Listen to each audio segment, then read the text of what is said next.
Hi, I'm Ashley, and I'm here to help guide you through the Health History Questionnaire. So what is a Health History Questionnaire? The Health History Questionnaire can help us obtain vital information about a patient's medical history, lifestyle habits, and other essential factors that may impact their health and treatment. It can uncover potential risk factors, identify underlying health conditions, and help clinicians better understand patients' overall health and well-being. There are a variety of healthcare professionals who can use the questionnaire, including therapists, doctors, and more. Here's how to use a health history questionnaire effectively. The first step is to complete all of the relevant patient information at the top.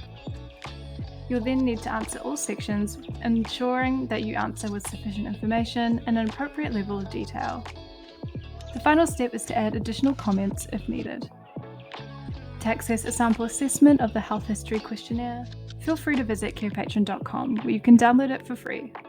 You can also access the questionnaire via our platform. Under the Community and Assessment section, you can type in the keywords to find the note and edit however you wish. Thanks for watching, and make sure to subscribe to Carepatron for more healthcare videos.